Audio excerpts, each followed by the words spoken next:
오늘 고린도전서 3장 1절에서 15절 말씀을 가지고 하나님의 말씀을 증거하겠습니다. 고린도 교회는 사도 바울이 개척한 교회입니다. 고린도 전서의 특징은 교회의 여러 가지 문제점들을 낱낱이 기록해서 그것을 어떻게 대처하고 어떻게 헤쳐나가는가 하는 매뉴얼을 적은 책입니다. 교회는 문제가 있지만은 그 문제를 해결하는 매뉴얼이 우리에게 있다는 사실 또한 알게 합니다. 2000년 전에 고린도 교회에 있었던 여러 가지 문제점들이 이 시대에 우리들 가운데에도 있습니다. 우리가 섬기는 교회에도 있고 우리나라의 특히 많은 교회들 가운데 고린도 전서에 기록되어 있는 여러 문제들을 다 가지고 있습니다. 2000년 전이나 오늘날이나 교회 안에 있는 문제들은 대동소이합니다. 그 고린도 전서에서 말씀하고 있는 교회의 문제점들을 미리 먼저 말씀을 드리면 교회 안에 분쟁이 있다는 겁니다. 분쟁이 일어난다는 거죠. 두 번째는 음행이 있고 교회 안에 우상 숭배를 하고 그리고 여러 가지 오해가 있는데 그 중에 대표적인 오해가 은사에 대한 오해입니다. 성도들이 은사를 사용하는 것과 은사의 어떤 하나님이 주신 은사의 목적을 오해하고 있다는 거죠. 오늘날도 마찬가지입니다. 또 부활에 대해서 상당히 오해하고 있었습니다. 고린도 교회가 특히 부활에 대해서 오해를 하고 있는 부분을 사도 바울은 이 책에서 자세히 부활에 대해서 설명해 주고 있습니다. 교회의 문제점은 왜 일어날까요? 그것을 먼저 잘 알아야 합니다. 교회의 문제점, 교회에 분쟁이 있고 갈등이 있고 그리고 음행이 나타나고 우상 숭배를 하는 사람들이 교회 안에 같이 있고 하는 것들은 다 그 배후가 사탄 마귀가 있기 때문에 그렇습니다. 마귀의 일터를 세상으로 생각하고 있는 분들이 많아요. 교회는 안전지대다. 그렇지 않습니다. 교회 안에 온전한 교회라면은 마귀가 침범하지 못하죠. 건드리지도 못합니다. 그런데 마귀에게 허락되어 있는 영역과 때가 있습니다. 지금은 그러한 때 가운데 있습니다. 그래서 성경은 이 교회의 권세가 다 깨지고 성도들의 권세가 다 깨지면 마지막이 온다. 그래야 주님이 오시는 걸로 성경은 예언하고 있습니다. 이 마귀가 교회의 분쟁을 일으키고 여러 가지 문제점들을 이야기하는 겁니다. 그 배후가 마귀라는 걸 알면은 그렇다면 우리는 오늘 말씀 가운데도 나옵니다만 처방을 할 수가 있습니다. 고린도전서는 그 교회의 문제점들을 잘 대처하는 매뉴얼을 우리에게 제시해주고 있습니다. 오늘 말씀에서 사도 바울은 고린도 교회 성도들에게 참 너희가 갓난 어린아이 같아서 내가 이제까지 젖으로 먹였다. 음식을 못 먹이고 갓 태어난 아기에게는 모유를 먹여야죠. 젖을 먹여야 되지 않습니까? 젖을 먹이고 이제까지 양육을 해왔는데 너무나도 너희가 참 육에 속한 자다. 뭐 갓난 아이라고는 알고 양육을 했지만은 너희 가운데 분쟁이 있다고 하니까 참으로 안타깝다 하면서 말씀을 이어가고 있습니다. 이 분쟁의 원인을 오늘 말씀에서 찾을 수가 있습니다. 그것은 3장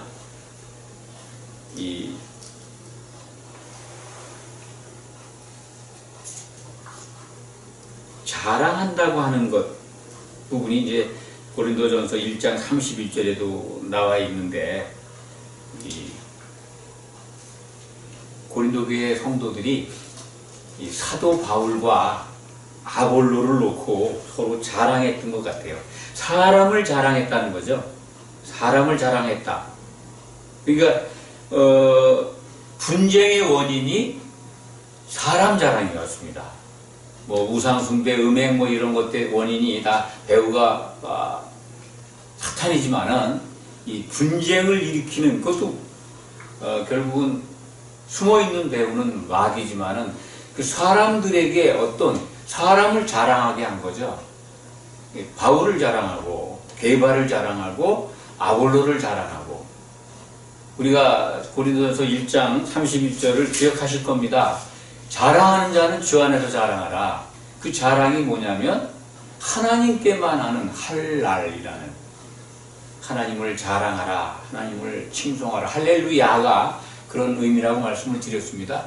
주 안에서 자랑해야 된다는 건 하나님만이 우리가 자랑해야 될 대상이다. 경배의 대상이 하나님인데, 이 갓난아기, 젖먹이 성도들은 바울이 그 교회를 개척한 사도인데, 나중에 이제 아볼로라는 분이 와서 교회 목회를 했던 것 같습니다. 또 게바라고 하는 베드로 사도의 가르침을 받았던 사람들이 또 고린도 교회에 또 있었던 것 같습니다. 그래서 성도들이 너무 어리니까 이 사람들을, 나는 바울에게서 바울의 가르침을 받고 바울이 최고라고 생각해.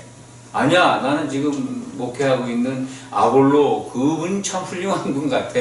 이렇게 파가 갈렸던 것 같아요. 그래서 서로 분쟁이 일어나고 있습니다. 사람을 자랑하게 되는 거죠. 다시 말씀드리지만 우리 성도들의 자랑의 대상은요, 사람이 아닙니다. 유명한 목사도 아니고 유명한 설교자도 아닙니다.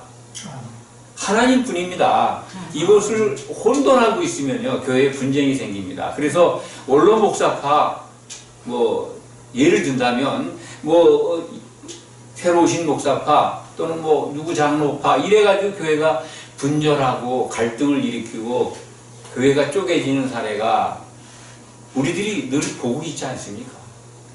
이 시대에도 사람을 자랑하고 사람을 따르기 때문에 생기는 겁니다.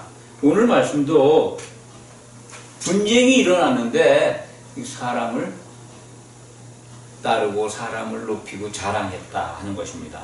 여기에는 고린도 교회 그 갓난 어린아이와 같은 고린도 교회 성도들이 사도와 목사, 성도를 구별 못하기 때문에 나오는 겁니다. 사도의 직분과 사도라는 분과 또 사도가 세운 그 기초석 위에 교회가 세워지는데 도우미로 쓰임받는 목사, 교사들을 구분을 못한 겁니다. 오늘 말씀은 그것을 분명하게 우리에게 알려주고 있습니다. 목사는 성경에서 곧 교사라고 합니다. 가르치는 자입니다. 사도는 예수님의 분신들입니다. 반석이신 예수님을 이루고 있는 반석 쪼가리들입니다. 베드로들입니다. 돌멩이라고 그랬죠. 반석 조각. 그들이 모여서 예수님의 그 반석, 예수님의 몸으로 세워진 교회가 세워지는 기초석이 되어 있는 겁니다. 그 사도들이 남긴 신약 성경을 우리는 그것을 기초석이라고 합니다. 그렇다면 목사는 또는 교사는 성경적으로 얘기하면 장로죠. 목사도 장로입니다. 아볼로 같은 분은 사도가 아닙니다. 오늘 사도 바울이 바울과 아볼로를 비교하잖아요. 나는 심었다, 아볼로는 물을 줬다 하면서, 아볼로는 목사입니다. 목사, 장로라고 생각하시면 됩니다. 사도는 기초석이 된 예수님의 분신입니다. 예수님의 몸에서 떼어내서 예수님의 생각을 그대로 선지자 역할을 하는 분들입니다.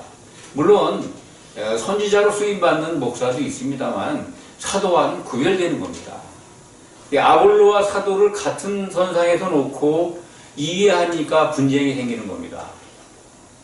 하나님께 쓰임받는 사역자의 직분이 다르죠.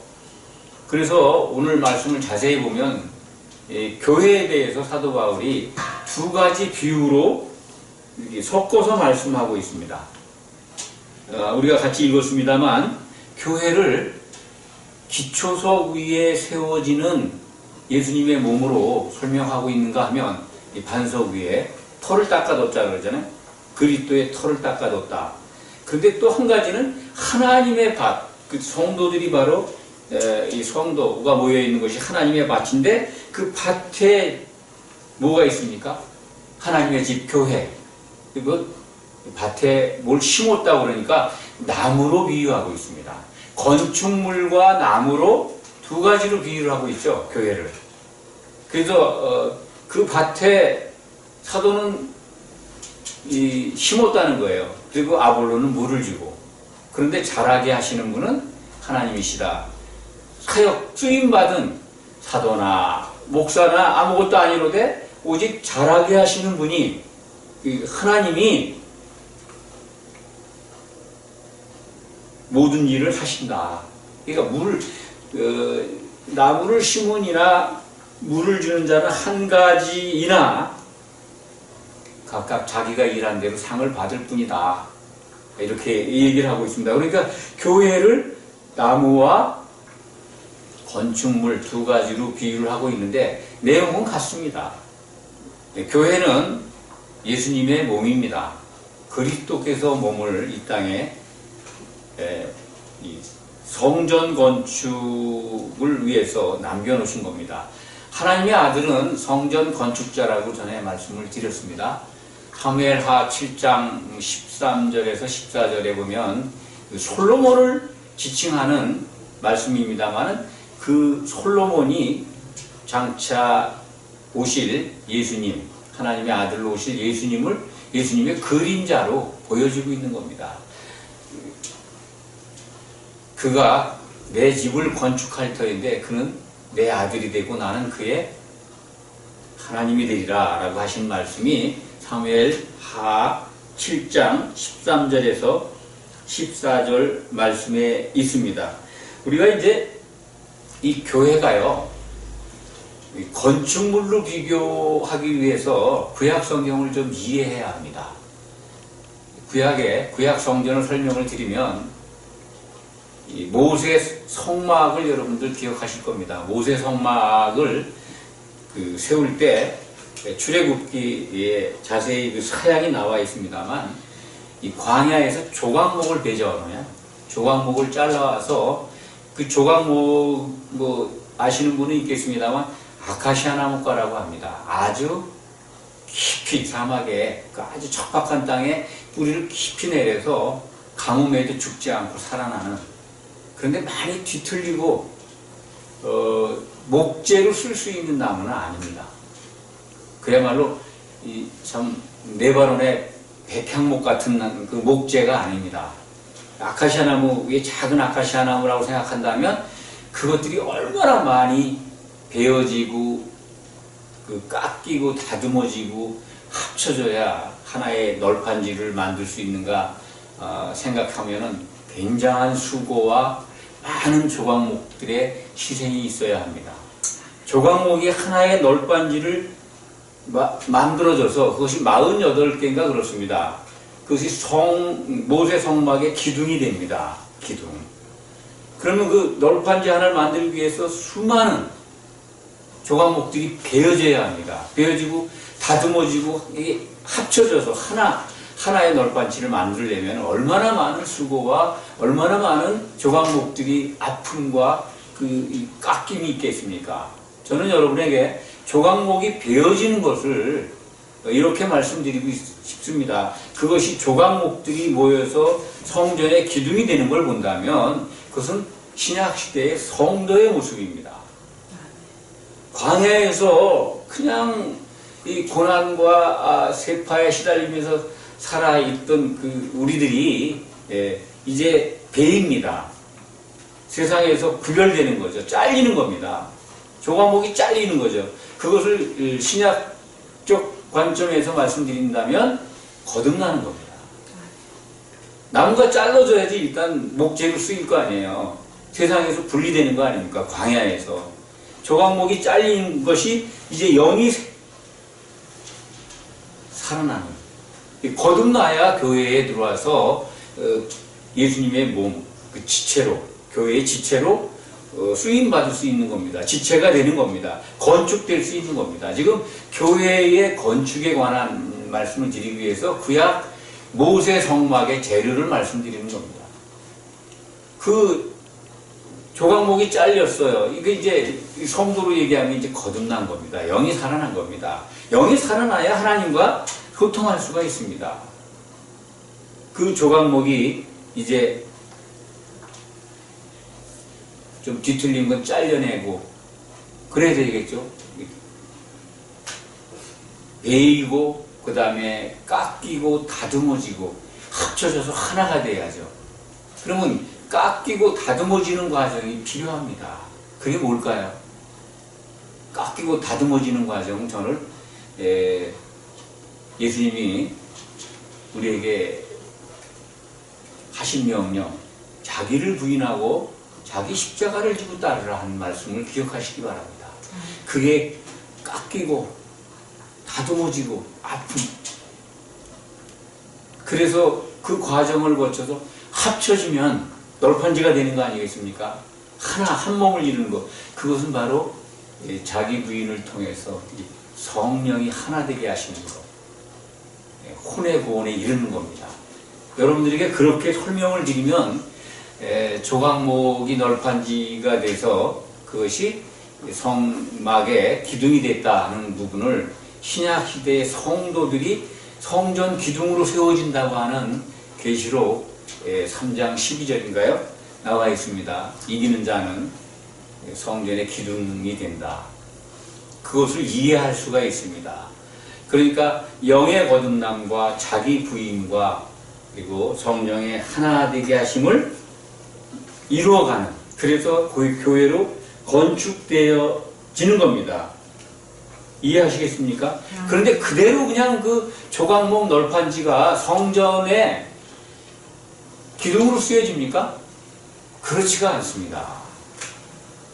하나님의 것인 하나님의 사랑으로 나타나는 금으로 덮어버립니다. 조각목은 안 보여요. 쉽게 얘기해서 조각목 널판지를 금으로 코팅하는 겁니다.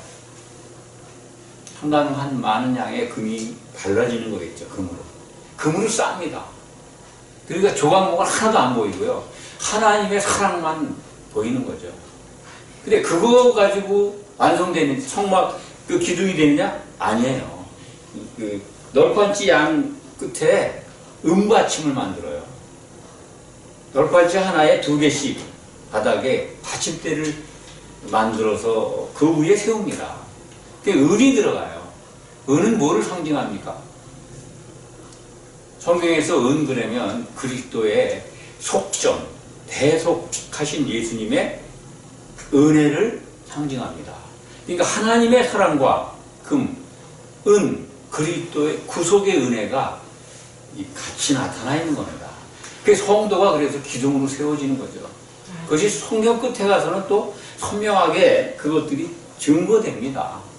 이렇게 조각목 같은 성도가 교회로 세워지는 것, 그래야 된다는 것, 그것을 오늘 말씀이 일러주고 있는 겁니다.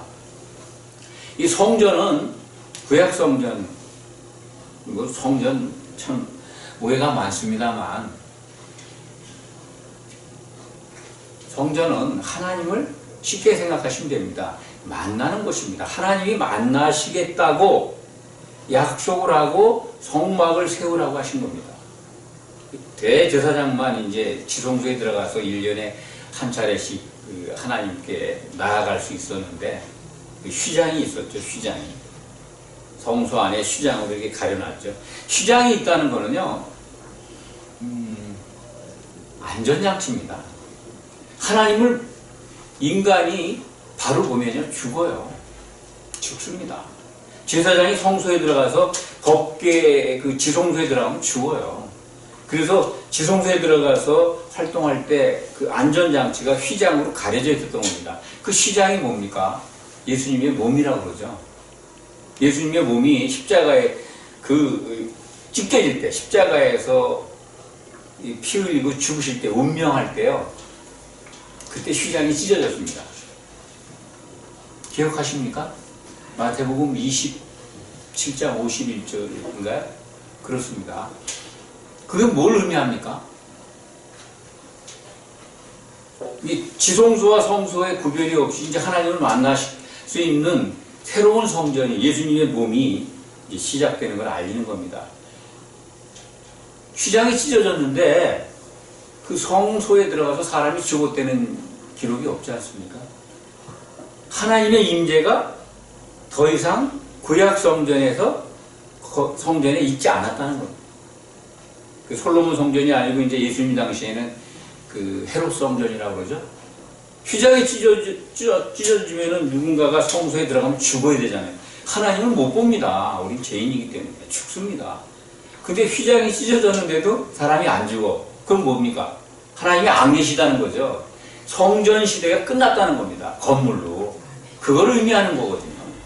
뭐 이제 성전에 대한 말씀은 그 정도로 드리고, 이 성전 재료가 조각목이었는데 오늘 말씀은 사도 바울이 이 사도와 자기 바울과 아볼로를 좀 비교해서 얘기를 하고 있습니다. 나는 지금 기초석이 돼서 사도로서 그리스도의 터를 닦아두었는데 목사들이 건축 도우미로 이제 교회를 세울 거 아니겠습니까? 전 세계의 여러 군데 많은 곳에서 이 목회자들을 통해서 교회가 세워지잖아요. 그런 건축 도우미라는 겁니다. 아볼로는 그 얘기를 하는 거예요. 내가 터를 닦아뒀는데 11절을 보실까요? 이 터는 곧 예수 그리스도라. 반석을 닦아놨다는 겁니다. 반석을 이뤘다는 거예요. 기초석이 돼 있다. 그런데 그 위에 교회를 세우는 것, 건축물을 세우는 것에 대해서 얘기를 합니다. 매뉴얼을. 조심해라는 거예요. 10절에 나와 있습니다. 10절을 제가 한번 읽어드릴게요. 내게 주신 하나님의 은혜를 따라 내가 지혜로운 건축자와 같이 터를 닦아둠에 다른 이가 그 위에 세우나 그러나 각각 어떻게 그 위에 세울까를 조심할지니라. 이게 오늘 말씀의 핵심입니다. 조심하라는 겁니다. 사도들에게 조심하라는 얘기가 아니에요. 사도가, 예수님의 분신인 사도가 우리가 기초석을 터를 닦아놨는데 그 위에 교회를 건축하는 이 목사들, 목회자들, 장로들, 복음 전하는 자들, 교사들 조심하라는 겁니다. 이게 지금 성도들에게 하는 말씀도 아니에요. 성도들은 이 교회로 건축되는 재료들입니다. 조각목입니다. 그러면 그 조각목들을 이렇게 이 정품 건축 재료가 되게 하는 건 하나님이십니다. 그 재료들을 어떻게 해서 건축을 해 나가느냐, 그 도우미로 쓰이는 분들이 목사들입니다. 목사들 조심해라는 겁니다. 결국 이 문장에서 보면 아볼로 같은 사람들이 조심해야 될 걸 기록해 놓은 겁니다. 여기서 우리는 이걸 잘 구분해야 돼요. 여기에 고린도 전서 지금 3장에도요, 우리라는 단어와 너희라는 단어가 있습니다. 그거 헷갈리면 안 됩니다. 전에도 말씀드렸습니다. 성도가 사도가 해야 될 일을 가지고 성도의 일로 생각한다든지 이미 다 이뤄놓은 일을 또 신약 성경을 통해서 사도들이 일하고 있는 것을 성도의 일로 생각한다면 그 오해입니다.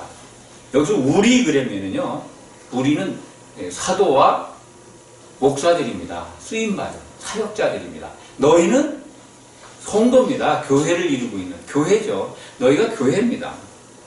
교회를 이루고 있는 교회의 지체들이에요. 우리와 너희만 잘 구별해서 성경을 읽어도요, 극심한 혼란에 빠지지 않습니다. 그것을 잘 아시기 바랍니다. 교회의 정품 재료가 되려면 어떻게 해야 되는가 하는 것을 오늘 말씀을 통해서 우리는 배울 수가 있습니다. 교회는 틀림없이 하나님의 집입니다. 하나님의 집이라고 하는 건 너무 어렵게 생각하지 마시기 바랍니다. 하나님의 집, 하나님이 사시는 집이에요. 근데 오늘 말씀에 보면은요, 구절을 한번 보십시오. 우리는 하나님의 동역자들이라는 거예요. 사도와 목사, 아볼로. 너희는 하나님의 밭이고 너희 하나님의 집이라는 거예요. 너희가 누굽니까? 성도들이잖아요. 성도들이 하나님이 거하실 집이 된다는 거죠. 구약 성경의 모세 성막에서는 조각목들로 하여금 하나님이 거하시는 성소를 이루었는데, 신약 시대에는 성도들이 하나님이 거하실 집이 된다는 겁니다. 그것이 요한계시록에 가면 증거가 되잖아요. 새 예루살렘 성이 완성이 됐는데 그 안에 하나님께서 장막 삼으시지 않습니까? 예루살렘을. 예루살렘을 이루고 있는 성벽이 벽옥이라고 전에도 말씀드렸지만 그 푸른 벽옥을 다이아몬드라고 해석하는 분이 있습니다. 다이아몬드는 덧할 게 없는 탄소죠. 탄소만 남아있는 겁니다. 가장 이 다이아몬드와 같은 보석이 성전이 그 예루살렘의 기둥이 성벽이라는 거는요 담이죠. 기둥입니다. 기둥. 성곽. 예루살렘의 기둥을 이루고 있는 거죠. 그 안에 하나님이 사신다는 거예요. 성도들이 완성된 성도들로 인해서 완성된 교회 예루살렘 안에 하나님이 사시겠다는 겁니다. 그것을 이루어 가시는 게 하나님의 뜻입니다. 그러려면 우리가 이 조각목과 같은 우리가 교회, 이제 신약 시대에 교회에 건축되는, 교회가 세워지는 지체로서 정품 재료가 되어야 될 거 아니겠습니까? 오늘 말씀은 그 말씀을 드리는 겁니다. 이 성경은 이 성도들, 오늘 여기 나오십니다마는 금이나 은이나 보석이나 나오죠. 12절에. 교회는 반드시 금이나 은이나 보석으로 세워져야 되는데 나무나 풀이나 짚으로 섞여서 세워지거나 그걸로 세워질 수도 있다는 거예요. 그거 조심하라고 하는 게 오늘 말씀입니다. 우리가 교회에 있지만은, 교회의 지체가 되어 있지만은 한번 돌아봐야 합니다. 오늘 말씀을 통해서 나는 과연 보석인가? 조각목이었는데 내가 금으로 코팅되었는가? 널판지가 돼서 성도들과 하나가 돼서, 그리고 나를 받쳐주는 예수님의 피 흘림의 그 구속의 은혜가 받침대가 되어 있는가 생각해 봐야 합니다. 구약의 성막을 생각하면서 이 보석, 이게 바로 성도들이 변화해야 될 거거든요. 금과 은과 보석, 이 불 타지 않는 이 재료들 공통점이 있습니다. 물론 보석을 잘 아시는 분은 다 아시겠지만, 이거는 금과 은과 보석은요 처리 과정이 있습니다. 거기엔 공통점이 그겁니다. 뭔가 처리가 과정이 있었다는 거예요. 첫 번째는 열이 있어야 됩니다. 열. 또 금이 어떤 재련 과정을 통해서요 불순물들이 제거돼야 돼요. 그래야 순도 100%의 금이 나오는 겁니다. 은 찌꺼기가 제거돼야 됩니다. 그래야 은이 되는 거죠. 보석은요 정말 어떤 것보다도 높은 열과 압력을 통과해야 생기는 겁니다.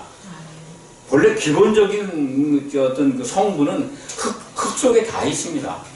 흙 안에 보석의 성분이 적어서 그렇지 있습니다. 그것들이 열과 압력을 받으면 미량의 보석이 나오는 겁니다.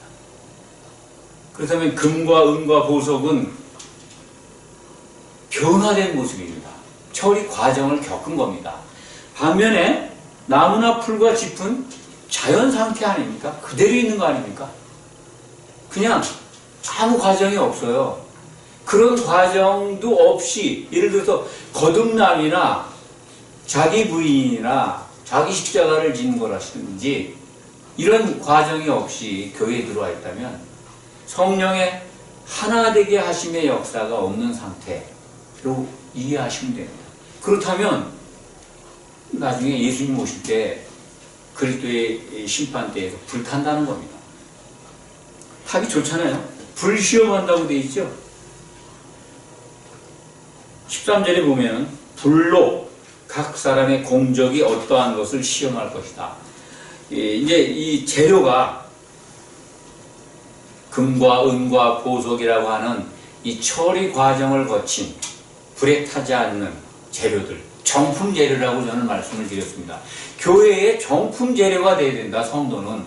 그렇지 않고 나무나 풀이나 짚이 되면 이건 비품이죠. 그 비품 써봐야 되지도 않는 겁니다. 건물이 세워지도 않고 불 그냥 다 타버리지 않습니까? 그런데 여기서 공적에 대한 것을 우리가 오해합니다. 각 사람의 공적이 나타날 터인데 이 각 사람을 성도 각자로 알고 있습니다. 그럴까요? 그렇게 볼 수도 있습니다. 그런데 오늘 말씀의 어떤 초점을 이 사도 바울과 아볼로 목사 역할을 아볼로에게 이렇게 좁혀본다면 이것은 교회 건축에 도우미로 쓴 사람들을 얘기합니다. 도우미가 된 교회 지도자들이죠. 교회의 건축을 그들이 하나님의 사역자가 돼서 이 교회가 세워지는데 도우미로 쓰임을 받았는데 이 정품과 비품을 같이 쓴다든지 그런 거 많지 않습니까? 지금 교회 한번 생각해 보십시오. 얼마나 부흥만 그리고 뭐라 그래야 되나요? 크고 화려하고 웅장하고 그리고 많은 사람들이 모아드는 것을 성공한 목회로 알지 않습니까? 그거에 대한 저는 경고라고 생각합니다. 얼마나 그 많은 무리들 가운데 금과 은과 보석이 그냥 이 성도들의 어떤 재료로는 성도가 변한 재료는 보석으로만 이해하셔도 됩니다. 얼마나 그 보석이 있겠습니까? 얼마나 많은 사람 그 무리 가운데 얼마나 많은 사람들이 거듭나 있고 얼마나 많은 그 지체들이 연단을 받아서 재련 과정을 거치고 열과 압력을 받아서 변화되어 있을까요? 그래서 하나가 되어 있을까요? 하나가 되어 있는 건 널빤지로 하나가 됐다는 거는요, 성령의 간섭과 성령의 역사가 있었다는 겁니다. 그래야 우리가 한 몸을 이루는 거 아닙니까? 하나가 되는 거 아닙니까? 보석이 하나가 되는 거예요. 한 보석으로. 세상에 많은 교회를, 교회가 참 많이 있습니다만 왜 분쟁이 끊이지 않습니까? 사도 바울은 지금 분쟁을 얘기하면서 공적을 얘기하고 있어요. 교회에 분쟁이 있다는 것은 보석으로만 쌓여 지금 건축되고 있지 않다는 거예요. 거기에 나무도 있고 풀도 있고 집도 있다. 우리는 각자가 내가 정말 열과 압력을 거쳐서 정말 내가 이 조각목을 비유하겠습니다. 내가 광야에 있는 나무에서 잘려가지고 베어져서 거듭나서 내가 정말 내 생각, 나를 부인하고 성령이 하나 되게 하신 그 역사를 통해서 내가 한 몸을 이루고 있는 거 한번 점검해 보시기 바랍니다. 그게 내가 지금 정품 재료가 되어 있다는 거예요. 그렇지 않다면 정말 우리는 자기 자신들의 믿음을 돌아봐야 합니다. 여기서 공적이라고 하는 것은 교회 건축 도우미들의 공적입니다. 목사들에 해당되는 말씀입니다. 그래서 그 각 사람들의 세운 공이 불에 안 타면 그냥 있고 불 타면 없어지는 거죠. 15절이 좀 어렵습니다. 오늘 말씀 그거를 설명을 드릴게요. 그 공적이 누구든지 그 공적이 불타면 해를 받는다. 해를 받습니다. 그 공적을 쌓은 사람이 누구예요? 성도가 아니죠. 재료를 가지고 했으니까 그 교회 재료들은 성도들입니다. 금이나 은이나 보석이나 또 정말 허무한 재료들이죠. 비품들, 나무, 집, 풀 그런 것도 타버리잖아요. 그런데 해를 받는다는 거예요. 공적이 불을 타면. 어려운 말이 있죠. 그러나 자신은 구원을 받되 불 가운데서 받은 것 같으리라. 이 말이 저도 좀 전에는 어려웠습니다. 왜냐하면 사도와 목사와 성도 구별이 안 될 때는요, 읽어도 이게 잘 구분이 안 갑니다. 지금 오늘은 분명히 그 사역자, 교회 건물의 건축 도우미, 이게 에베소서 우리가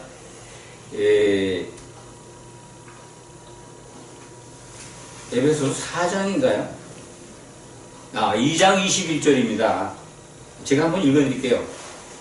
에베소서 그것을 이해하면 됩니다. 그리 안에서 건축 재료들이 서로 연결하여 주 안에서 한 성전이 되어가고 너희도 성령 안에서 하나님의 거하실 처소가 되기 위하여 그리스도 안에서 함께 영으로 지어져 가느니라. 이 말씀을 이해하시면 우리가 건축된다고 하는 걸 알 수가 있습니다.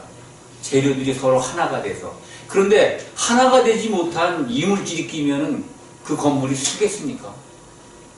그 나무나 짚이나 풀로 건축을 한 그 공적은 불에 타버린다. 그런데 그 자신은, 그 사역자는, 건축 도우미는 이제 에베소서 4장 11절 12절에 나와 있나요? 그럴 겁니다. 4장 제가 찾아보겠습니다. 한번 찾아보세요. 에베소서 4장 하나님의 사역자들을 이해하실 수 있을 겁니다. 11절 나와 있죠? 12절에 보면은 11절 제가 읽어드리겠습니다. 그가 어떤 사람은 사도로, 어떤 사람은 선지자로, 어떤 사람은 복음 전하는 자로, 어떤 사람은 목사와 교사로 삼으셨으니 이는 성도를 온전하게 하여 봉사의 일을 하게 하며 그리스도의 몸을 세우려 하심이라. 그리스도의 몸을 세우는데 도우미로 쓰임받은 겁니다. 그런데 그 공적이 불타버리면 자신은 구원을 받는다는 거예요. 성도 얘기 아닙니다. 사역자 얘기입니다. 구원을 받는다는 거예요. 무슨 구원일까요? 불 가운데서 구원받는다 그러니까 어떻게 이해하십니까? 이 구원이 혼인잔치에 들어가는 구원일까요? 그렇지 않습니다. 목회를 하고 목사를 하고 건축 도임으로 쓰임받고 사역자가 돼서 하나님의 일을 했지만 공적이 불탄 사람은요, 나무나 풀이나 짚으로 집을 짓는다든지 비품으로 건축한 사람들은요, 조심하라고 그랬잖아요. 불탄다는 거예요. 공적이 탔어요. 불 가운데에서 구원받는다는 게 뭡니까? 불 속에 들어간다는 거 아닙니까? 어느 불에? 천년왕국 동안에 정품 재료로 세워진 성도들은 혼인잔치에 들어가잖아요. 물론 그렇게 건축한 사역자들은 들어갈 거 아닙니까? 못 들어간다는 겁니다. 어디로? 천년왕국 기간 동안에 세워진 있는 형무소가 있잖아요. 불지옥, 불바다. 그 안에 들어간다는 거예요. 거기 던져진다는 겁니다. 그런데 여기서 구원받는다는 것을 보면 백보자 심판 때에서 생명책에 이름은 지워지지 않는 것 같습니다. 생명책, 그러니까 마지막 심판정에서 구원을 받는다는 거죠. 우리가 이른바 그냥 통상적으로 부끄러운 구원을 받는다. 생명책에 이름이 있어서 구원받는다. 그런 겁니다. 누가요? 아볼로 같이 교회 건축에 도우미로 쓰임받은 나무에 물을 준, 지금 이 시대에 말하면은 목사들입니다. 목사들 교회 부흥하고 목회에 성공하고 사람들로부터 박수받고 칭찬받는 거, 그 참 부러움의 대상이고 또 존경해야 되고 해야 되지만은 정말 조심해야 합니다. 오늘 말씀 이 10절에 나와 있죠. 어떻게 그 위에 세울까를 조심할지니라. 이것을 지금 성도들 우리에게도 뭐 적용이 된다고 하지만은 1차적으로는 목회자들입니다. 성도들은 정품 재료가 되면 됩니다. 정품 재료가 되는 말씀도 아까 말씀을 드렸죠. 조각목을 비유해서 말씀을 드렸습니다. 조각목이 그렇게 되고 정말 광야에서 자란 잘린다는 건 이제 방향을 전환하는 겁니다. 회개하고 이 영이 거듭나는 겁니다. 예수님을 바라보는 거예요. 그래서 깎이고 다듬어지고 자기 부인을 해서 합쳐지고 하나가 되고 성령이 하나 되게 해서 열반지가 되고, 그렇게 되면 그 위에 하나님께서 그 사랑과 예수님의 은혜로 덮고 받쳐주고 해서 기둥이 되는 겁니다. 이게 정품 재료가 되는 겁니다.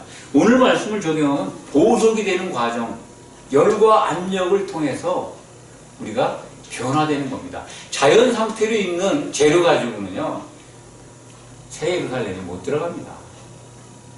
변화가 있어야 된다는 거예요. 반드시 처리 과정을 거쳐야 된다. 정품, 교회 건축 재료의 정품으로 쓰임받는 재료가 되려면 지금 말씀드린 대로 그런 과정이 필요하다. 오늘 말씀을 통해서 우리가 모두 다 예수님의 몸된 교회, 하나님의 집. 이 하나님의 집은요, 이 교회가 하나님의 집으로 완성될 겁니다. 하나님의 집을 추상적으로 생각하지 마세요. 하나님이 사실 집이에요. 근데 그 사실 집의 재료가 성도들이라는 거예요. 성경은 이기는 자라는 겁니다.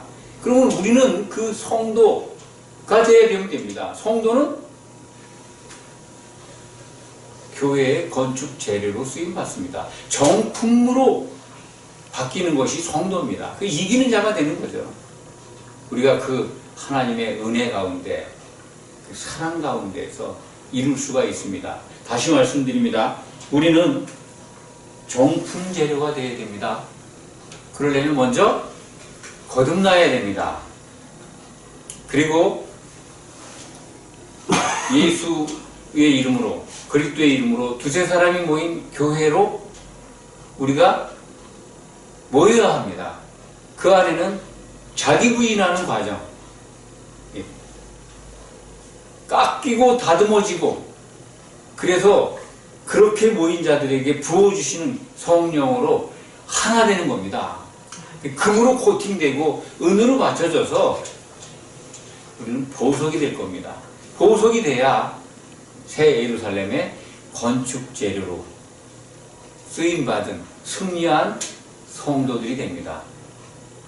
이것을 오늘 마음속에 담고 우리 믿음 생활에 더욱 풍성한 은혜를 바라보고 그것이 이루어지도록 기도하시기 바랍니다. 아멘. 기도하겠습니다. 아버지 하나님 감사합니다. 우리 모두 하나님 집에 귀한 정품 재료들이 되기를 원합니다.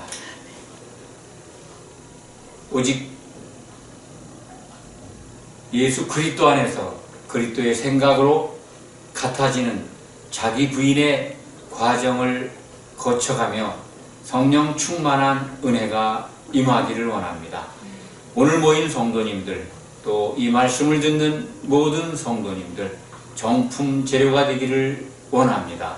이루어 주시옵소서. 예수 그리스도의 이름으로 간절히 기도하옵나이다. 아멘.